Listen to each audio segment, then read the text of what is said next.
Hello everyone, कैसे हैं आप लोग। आई होप आप लोग अच्छे होंगे। मेरा नाम है अर्पित।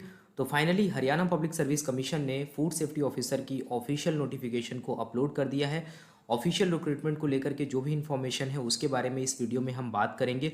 इस वीडियो में हम देखेंगे कि नंबर ऑफ पोस्ट कितनी है और उसके लिए क्या क्या एलिजिबिलिटी क्राइटेरिया चाहिए, एजुकेशनल क्वालिफिकेशन क्या होनी चाहिए और कैटेगरी के अकॉर्डिंग कितनी पोस्ट हैं, अनरिजर्व कैटेगरी के लिए कितनी पोस्ट हैं, इन सभी के बारे में इस वीडियो में हम बात करने वाले हैं। ठीक है, तो वीडियो को स्टार्ट करने से पहले बस एक छोटी सी रिक्वेस्ट है यार, अगर आप चैनल पर नए हो तो प्लीज़ यार चैनल को सब्सक्राइब कर देना, ऑल नोटिफिकेशन बेल को जरूर ऑन कर देना। इसके साथ ही साथ आप हमारे टेलीग्राम चैनल को जरूर ज्वाइन करो। आप वहाँ पर देखोगे कि जो भी इंपॉर्टेंट इन्फॉर्मेशन आती है specially for the food safety officer, तो चाहे वो सेंट्रल से आती हो चाहे वो स्टेट से आती हो, सारी इन्फॉर्मेशन आपको एक जगह पर मिल जाती है। इसके साथ ही साथ आप हमारे इंस्टाग्राम पेज को जरूर फॉलो करिए। ठीक है, तो अभी आप देख पा रहे हैं हम हैं हरियाणा पब्लिक सर्विस कमीशन की ऑफिशियल वेबसाइट पर।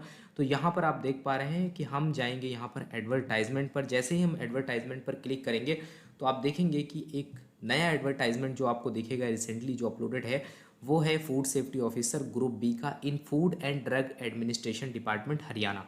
ठीक है, तो इस पे जब आप क्लिक करेंगे तो आप यहाँ पर चले जाएंगे ऑफिशियल नोटिफिकेशन पर।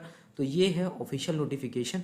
तो इसको अभी हम रीड करेंगे। इसमें इंपॉर्टेंट जो भी चीज़ें हैं जो आपके एग्ज़ाम के लिए इंपॉर्टेंट हैं, जो आपको पता होनी चाहिए इस एप्लीकेशन को फिल करने से पहले, उन सभी के बारे में इस वीडियो में हम डिस्कस करेंगे। ठीक है, तो चलिए स्टार्ट करते हैं वीडियो।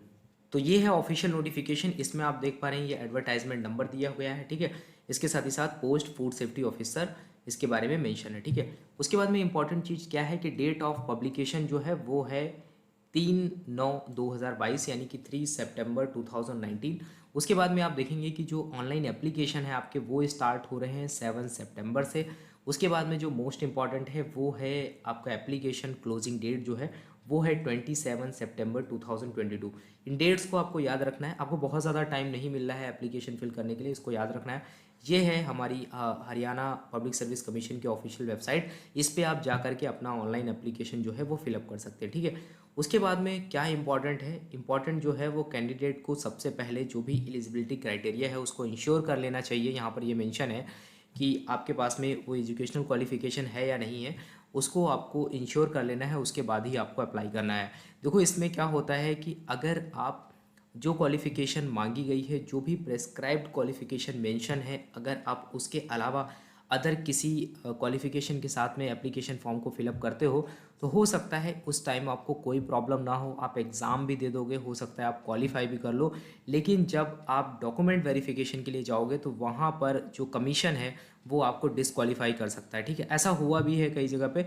तो वहाँ पर आप कुछ नहीं कर सकते हो, वो सीधे आपको डिसक्वालीफाई कर देंगे, तो आपका टाइम भी वेस्ट होगा। उतने समय में आप किसी अदर एग्ज़ाम की प्रिपरेशन कर सकते हैं, तो कुछ और अपना जो भी आपका ड्रीम है उसके लिए आप परसू कर सकते थे। यहाँ पर टोटली टाइम वेस्ट होगा आपका। तो ये चीज़ें आपको ध्यान रखनी है। और अप्लाई करने के लिए क्या करना है, सिंपली आपको वेबसाइट पे जाना है, वहाँ पर आपको ऑनलाइन एप्लीकेशन मिल जाएगा। जैसे ही ये स्टार्ट होगा उसके बाद में आप जा सकते हो। इसके लिए हम टेलीग्राम आप ज्वाइन कर लेना, जैसे ही ये स्टार्ट होगा इसका लिंक वगैरह वहाँ पर प्रोवाइड कर दिया जाएगा। ठीक है, लास्ट डेट के बारे में बात कर चुके हैं ऑलरेडी, 27 से पहले आपको इसको फिलअप कर देना है। उसके बाद में अगर कोई डाउट है आपको, ठीक है, इस नोटिफिकेशन में उस बारे में नहीं मेंशन है, इसके अलावा कुछ आपको लगता है कि और कुछ डाउट है आपको, तो आप यहाँ पर जो हेल्प डेस्क का ये मेल आईडी है इस पर आप कांटेक्ट कर सकते हो। इसके साथ ही साथ यहाँ पर ये हेल्पलाइन नंबर भी दिया गया है जिस पे आप कांटेक्ट कर सकते हो हरियाणा पब्लिक सर्विस कमीशन का। ठीक है, उसके बाद में दूसरी इंपॉर्टेंट बात यहाँ पर यह है कि टोटल नंबर ऑफ पोस्ट की अगर हम बात करते हैं तो 41 पोस्ट हैं। 41 पोस्ट में आप देखोगे अनरिजर्व कैटेगरी में 26 पोस्ट हैं। उसके बाद में आप देखोगे शेड्यूल कास्ट ऑफ हरियाणा जो है 8 पोस्ट हैं। उसके बाद में backward class A of Haryana जो है 4 पोस्ट हैं। Backward class B of Haryana जो है 1 पोस्ट है यहाँ पर। उसके बाद में आप देखोगे economically weaker section of Haryana, यहाँ पर 2 पोस्ट हैं। टोटल नंबर ऑफ पोस्ट की अगर बात करें तो 41 है। ठीक है, उसके बाद में दूसरी इंपॉर्टेंट बात यहाँ पर ये है, इसके साथ में यहाँ आप देखोगे एक्स सर्विस मैन में 1 पोस्ट है। और उसके साथ ही साथ यहाँ पर जो PWBD है उसके लिए 1 पोस्ट रखी गई है रिजर्व। फिर आप देखोगे कि ये PWBD में ही आप देखोगे D for hard of hearing का है, यहाँ पर 1 पोस्ट है। ठीक है, उसके बाद में अगर हम आगे बढ़ते हैं तो यहाँ पर आप देखोगे इसेंशियल क्वालिफिकेशन, ये बहुत इंपॉर्टेंट है। ठीक है, इसको आपको ध्यान से देखना है। इसको अप्लाई करने के लिए आपके पास में यानी कि फूड सेफ्टी ऑफिसर के लिए अप्लाई करने के लिए आपके पास डिग्री होनी चाहिए इन फूड टेक्नोलॉजी। देखो एक चीज़ आपको यहाँ पर याद रखनी चाहिए कि यहाँ पर मेंशन है a degree in food technology और डेयरी टेक्नोलॉजी। यहाँ पर डिग्री मेंशन है, अगर आपके पास मास्टर डिग्री है तो भी आप एलिजिबल हो। मतलब मिनिमम क्वालिफिकेशन की यहाँ पर बात करी जा रही है, अगर आपके पास में उसके बाद में मैक्सिमम क्वालिफिकेशन है सेम डिसिप्लिन में तो भी आप अप्लाई कर सकते हो। तो यहाँ पर degree in food technology, dairy technology, biotechnology, oil technology, agriculture science, उसके साथ ही साथ देखोगे आप वेटनरी साइंस और बायोकेमिस्ट्री, माइक्रोबायोलॉजी, और इसके साथ ही साथ यहाँ पर अगर आपके पास में मास्टर डिग्री इन केमिस्ट्री है तो आप अप्लाई कर सकते हो। कहने का मतलब जितनी भी चीज़ें हमने बात करी उन सभी में मिनिमम क्वालिफिकेशन आपके पास में क्या होना चाहिए, डिग्री होनी चाहिए, तभी आप अप्लाई कर पाओगे। लेकिन इन केस ऑफ अगर आप केमिस्ट्री में आपने ग्रेजुएशन पोस्ट ग्रेजुएशन किया है तो वहाँ पर ग्रेजुएशन से काम नहीं चलेगा। In case of chemistry minimum qualification master degree आपके पास होनी चाहिए। उसके बाद में डिग्री इन मेडिसिन अगर आपके पास में है तो आप अप्लाई कर पाओगे, ठीक है। डिग्री इन मेडिसिन का मतलब यहाँ पर ये है BAMS, और आपका जो MBBS होता है उसके साथ ही साथ जो आपका BUMS होता है, उसके साथ ही में सिद्धा मेडिसिन होता है, कई सारी मेडिसिन की डिग्री होती है, 5 to 6 होती है। उनमें से भी अगर आपके पास में कोई डिग्री है मेडिसिन की तो आप यहाँ पर अप्लाई कर पाओगे, ठीक है। उसके बाद में अगर हम बात करते हैं तो यहाँ पर ये भी मेंशन किया गया है कि हिंदी या फिर संस्कृत जो है आपके पास मैट्रिक में होनी चाहिए, या फिर अपने हायर एजुकेशन में आपने एज अ सब्जेक्ट हिंदी को पढ़ा हो तो आप यहाँ पर अप्लाई कर पाएंगे, ठीक है। तो कहने का मतलब है हिंदी बेसिकली सभी के पास में होता है, ज़्यादातर लोगों के पास होता है, ठीक है, हाई स्कूल में। उसके बाद में यहाँ पर आप देखोगे कि जो सेलेक्टेड कैंडिडेट हैं उनको यहाँ पर क्या करना होगा, एक ट्रेनिंग कंप्लीट करनी होगी। तो क्या होता है 40 डेज़ की जो फूड सेफ्टी ऑफिसर है उनकी ट्रेनिंग होती है। 40 डेज़ में आप देखोगे कि अराउंड जो अगर हम बात करते हैं 16 डेज़ की क्लासरूम ट्रेनिंग होती है, 26 डेज़ की क्या होती है, फील्ड ट्रेनिंग होती है। तो उस ट्रेनिंग को जैसे ही आप कंप्लीट कर लोगे उसके बाद में आपको अपॉइंट कर दिया जाएगा as a food safety officer, ठीक है। तो ये तो बेसिक चीज़ें हैं कि जब आप एग्ज़ाम क्वालिफाई कर लोगे तो ट्रेनिंग में कोई इशू नहीं होता है, ट्रेनिंग आप कर ही लोगे कंप्लीट, ठीक है।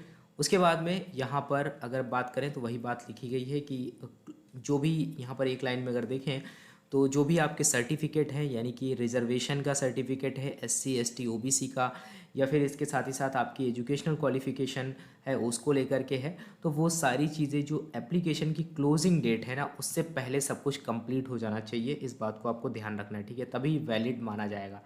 उसके बाद में दूसरी क्या इंपॉर्टेंट चीज़ें हैं सैलरी को लेकर के अगर हम बात करें तो यहाँ पर पे स्केल जो मेंशन है वो ये है कि जो फंक्शनल पे लेवल जो है वो यहाँ पर जो है वो 9,300 से 34,800 है। इसके साथ ही साथ 4200 GP यानी कि ग्रेड पे है, ठीक है। तो इसको अगर हम देखेंगे कि ये जो फंक्शनल पे लेवल है इसके अकॉर्डिंग जो आपका जो फंक्शनल पे लेवल यहाँ पर 6 में आएगा तो अराउंड जो आपकी सैलरी होगी वो जो आपको मिलेगी वो 35,400 जब आप ज्वाइन करोगे। अगर आप 21 की एज में ज्वाइन करते हो तो इतना, जब आप रिटायर होगे तो उस टाइम पे अराउंड 1,12,000 1,15,000 के अराउंड आपकी सैलरी होगी।